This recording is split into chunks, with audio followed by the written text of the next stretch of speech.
ዛሬ እጅግ ለህይወታችሁ የሚጠቅማችሁን ነገር ስለ ሰላም ለኪ ልንገራችሁ።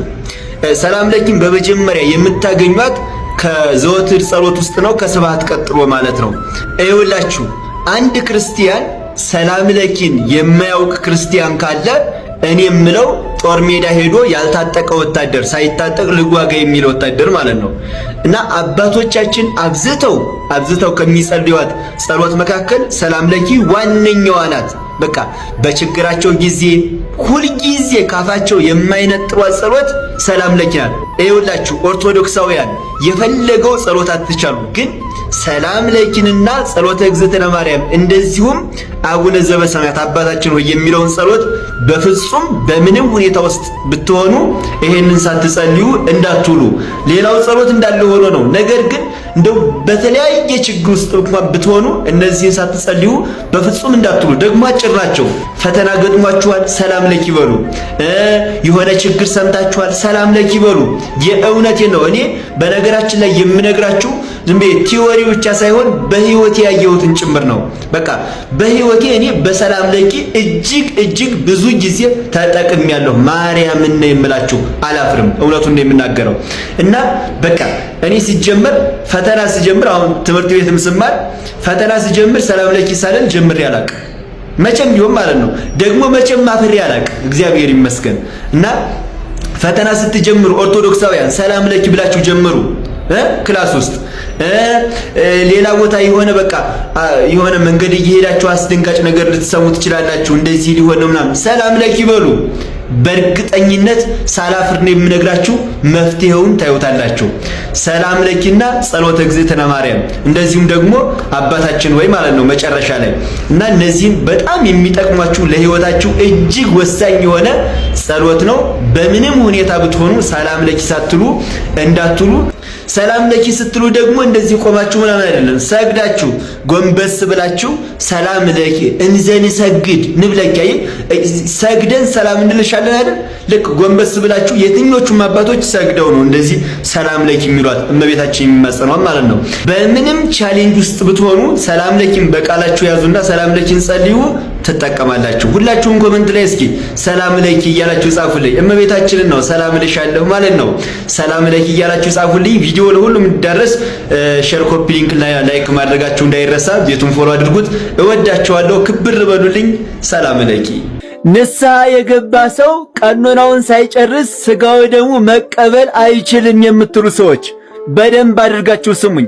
በነገራችን ላይ በእርግጠኝነት ይሄ ነገር ለብዙዎቻችሁ እንግዳ ነገር ሊሆን ይችላል፣ ግን እውነቱን ነው የምነግራችሁ። በደንብ ስሙኝ። ሁላችሁም ላይክ አድርጉና ጀምሩ። ቪዲዮውን በደንብ አድርጋችሁ ሼር አድርጉት ለብዙ ሰው እንዲደርስ ማለት ነው። እና አንድ ሰው ንስሐ ገብቶ ቀኖና ይሰጠዋል አይደል? ያንን ቀኖናውን ሳይጨርስ የሚቆርብበት አጋጣሚ አለ። መቼ ነው ካላችሁኝ፣ ለምሳሌ ያ ንስሐ የገባ ሰው ቀኖናውን ሳይጨርስ ለሞት የሚያበቃ ህመም ቢያጋጥመው ይሞታል ተብሎ ቢሰጋ ያ ሰው መቁረብ እፈልጋለሁ አቁርቡኝ ቢል ይቆርባል፣ አይከለከልም ማለት ነው።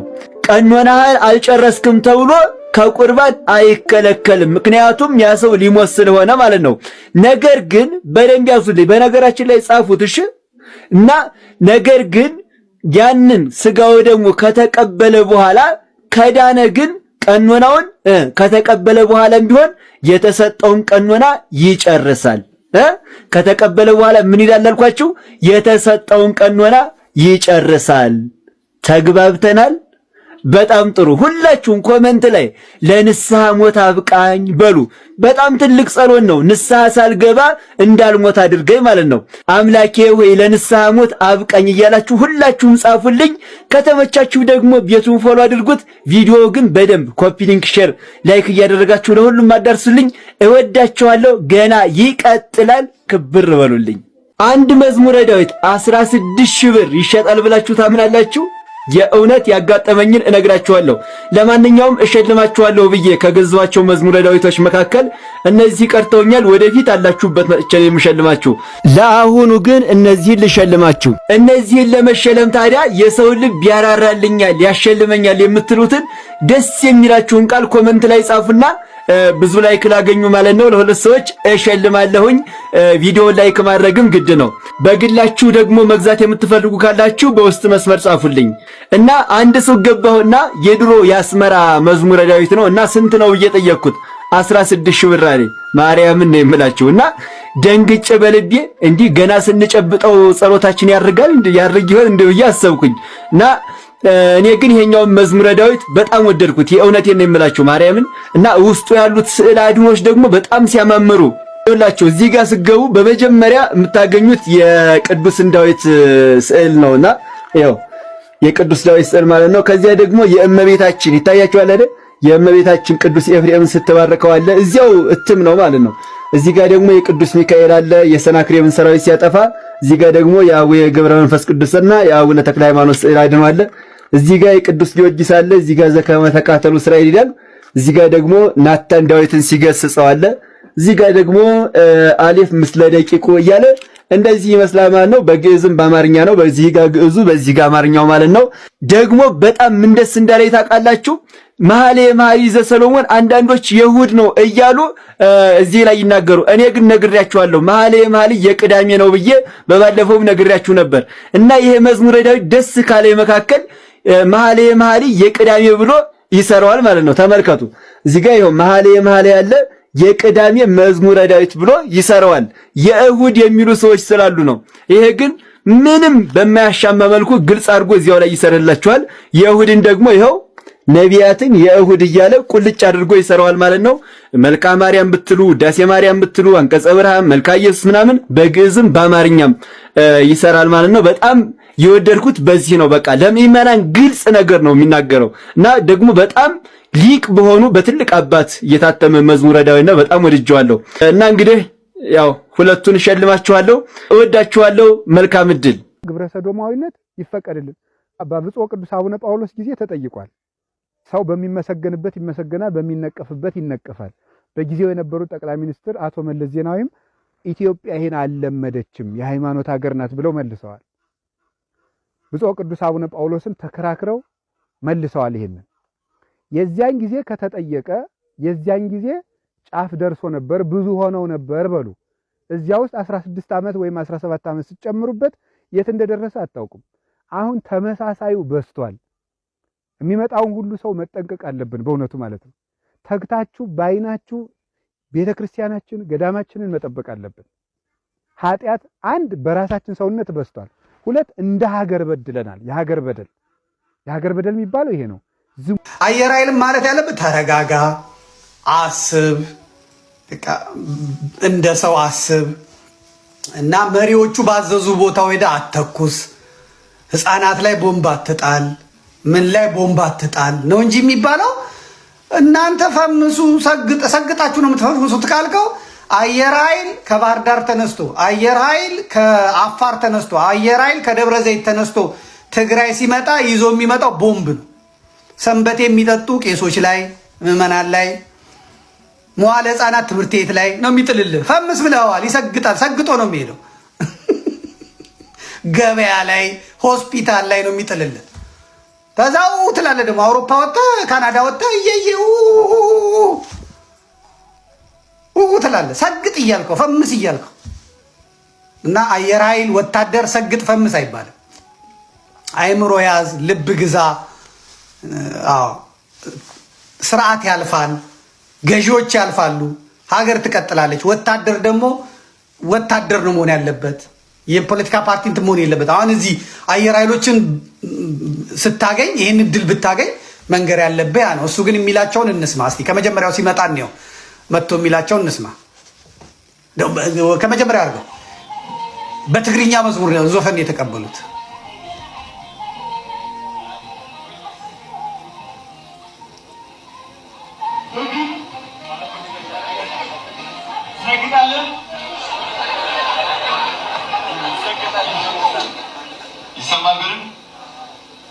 ስለ ስግጥ አንድ ነገር ላስረዳችሁ። ኦኬ ሶ መፈመስ ማለት ቲክቶክ ላይ ብቻ አይደለም። አንድ ነገር ላይ የሆነ ስራ ጀምረህ ቺክ ማለት ተማምነህ በዛ ነገር ስትቀጥል ማለት ነው። ሁሌ ስኬት ማማያ ላይ ትደርሳለህ። ስኬት ማማያ ላይ ስትደርስ ደግሞ ትሸምታለህ።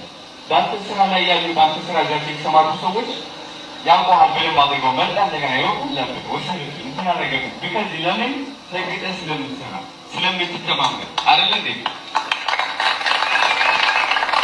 በማን ነው የምትተማመነው በእግዚአብሔር ብቻ ነው ወይ በአላህ ነው በየሃይማኖታችን አምነህ ትቀጥላለህ በሰውም ተአምር ልትተማመን አትችልም ልንገራችሁ ከራሴ ካለፉት ነገር ማለት ነው በእግዚአብሔር ብቻ ነው ልብህን ይዘህ የምትንቀሳቀሰው እርምጃህን የምትጀምረው በሰው ከተማመንክማ አንዳንዶቹ ደግሞ እንዳትበልጣቸው ምን ያደርገዋል በምክር አስመስሎ ዝቅ ያለ ስለዚህ ሁታችሁ የየራሳችሁ እምነት ይዛችሁ ማለት ነው ሰግዳለን የታባሉ ይበቃል እንግዲህ ይሄንን ያደረጉት የአየር ኃይል ሰዎች በሙሉ በቁጥጥር ስር ውለዋል የተባለው ምክንያቱም የተከበረ ትልቅ ተቋም ስለሆነ ማለት ነው እንዲያውም ከዚህ በኋላ የሰማሁት ወደ እንትን ይገባል ነው የሰማሁት ምንድነው ስሙ ፓርላማውም ጠርቶት ነበረ እንግዲህ ከዚህ በኋላ ተቃውሞ ስለበዛ ቀንሰውታል እንግዲህ እንኳንም እዛ ያልገባ በእውነት ጨፌ ኦሮሚያም ጋብዘውት ነበር አሉ እንግዲህ በደንብ ለማስረዳትና ይሄ ሰው እዛ ሄዶ እግዚአብሔር ያሳያችሁ አሁን ጨፌ ኦሮሚያ ገብቶ እንሽመልስ እነማ በተቀመጡበት ሰግጡ ከዚህ በላይ እንግዲህ ምን እንዲያደርጉን አዶናይ እባክህ ፓርላማው ላይ ገብተህ ሰግጡ ፈምሱ አብዛኛው እንቅልፋም ነው አብዛኛው እጅ ነው የሚያወጣው በቃ ፓርላማ ስትገባ ማየት ያለብህ ግራ ቀኙን አመራም ተመራመሩ ሁሉ ነገር እጃችሁን አታውጡ በቃ ምናምን አትበሉ ለፓርላማ የሚመከረው ያ ነው እንጂ ፓርላማ ገብተህ ሰግጡ በያዛችሁ ሰግጡ ሰው ምንም ሊላችሁ ይችላል አላህን ተማምናችሁ በጌታ ሆናችሁ እግዚአብሔርን ይዛችሁ ሰግጡ ካልኩ የፓርላማ ሰው አብዛኛው እንቅልፋም ነው እያየው ነው አብዛኛው አፍንጫውንም እንትን እንደዚህ የሚጎረጉር ነው በቃጁን ሊከት ይችላል እዚህ አፍ ውስጥ ነው ይሄ ነው የሚቀር ለፓርላማ ሰው ሰግጥ አይባልም በእውነት ተፈምሳላችሁ እግዚአብሔር ያሳይ ጨፌ ኦሮሚያ ሄደ እዚህ ይሄ በእውነት ትክክል አይደለም ማለት ነው ወደ እንትን እንሄዳለን አጫጭር አድርገ ነው የመጨረሻዋን የእርቋን እናያለን አሁን የምንሄደው በዚህ በሰሜኑ የሀገራችን ክፍል በአማራ ክልል ነዳጅ እየወጣ ነው የሚገርም ነዳጅ እየወጣ ነው ነዳጁ ከወጣ በጣም ረጅም ጊዜ ሆኖታል ዜናዎች የተሰሩ እኛ ከዚህ በፊት መረጃ ቲቪም ላይ ያለን አቅርበንላችሁ ነበረ እንግዲህ ደቡብ ወሎ ለገሂዳ አካባቢ ያለው የነዳጅ ክምችት ለአመታት ጥቅም ላይ ያለው አለ ነዳጁ እንግዲህ በቃኝ ብሎ እየፈሰሰ ነው ፈንድቶ እየፈሰሰ ነው እና የሽንት ቤት እንትን አይደለም እንደምትመለከቱት ክልሉ አማራ ስለሆነ ነዳጁ አማራ ጋር ስለወጣ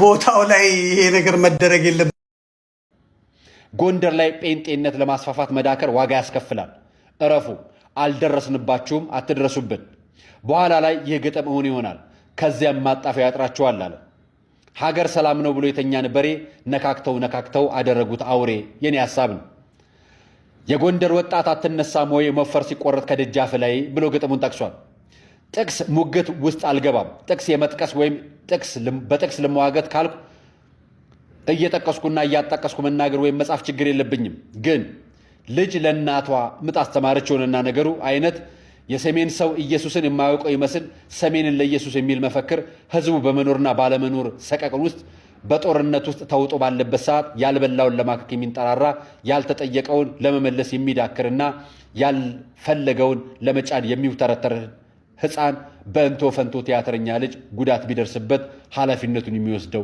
ማን ነው ይላል እንግዲህ ሰሞኑን በጊፍተሮች ጉዳይ የተለያየ ነገሮች ሲነሱ አይተናል እኔ ጌመር አይደለሁም ስለ ጌምም ላወራ አይደለም የመጣሁት እኔ ባዘጋጀዋቸው የተለያዩ የእርዳታ ፕሮግራሞች ላይ በገንዘብም በጊፍትም እጅግ በጣም የሚያግዘን ወንድማችን ዞዬን ልናመሰግነው ሲገባ እሱን ለምን መስደብ እንዳስፈለገ እኔም ስላልገባኝ እሱንና ሌሎችንም ያገር ልጅ ሌሎቹንም ጊፍተሮች ሲሰደቡ አይተናል እና ቆለጦ እያልኩ ነው።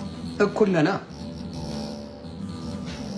አቡነ ማትያስ ቆለጦ እያልኩ ነው የምነግርህ። ሰላም እንዴት ናችሁ? የበረከት ታላቅ እህት ነኝና ሰሞኑን በዚህ ሶሻል ሚዲያ ላይ ያው ወንድሜን ስታብጠለጥሉት፣ ወንድሜን ስትሰድቡት፣ ወንድሜን ስትከስጹት የነበራችሁ ሰዎች በሙሉ የራሴን ግላዊ አስተያየት ወይም ደግሞ መልከታ ይዤ ነው የመጣሁትና እስኪ አዳምጡኝ። የመጀመሪያው ምልከታ ምንድነው መሰላችሁ? የበረከት ሶሻል ሚዲያዎች ወይም ደግሞ የተለያዩ ማህበራዊ ድረገጾች የራሱ የግለሰብ አካውንት ናቸው። የየትኛውንም ሃይማኖት ኦፊሻል ፔጅ የሚወክል ሰው አይደለም። በረከት የራሱን ግላዊ የሆኑ ውሎቹን፣ ታለንቶቹን፣ ፍላጎቶቹን፣ አስተያየቶቹን የማንጸባረቅበት የራሱ ፐርሰናል የሆነ ፔጅ ነው እንጂ የሆነን ተቋም ወይም ደግሞ የሆነ ማህበር የሚወክልበት ኦፊሻል የሆነ ፔጅ አይደለም። ነገር ግን የተለያዩ ስራዎችን ይሰራል። ስራዎችን በሚሰራበት ሰዓት ምናልባት ሰው ስለሚሰራ ሰዎችን ሊያስቀይም ይችላል።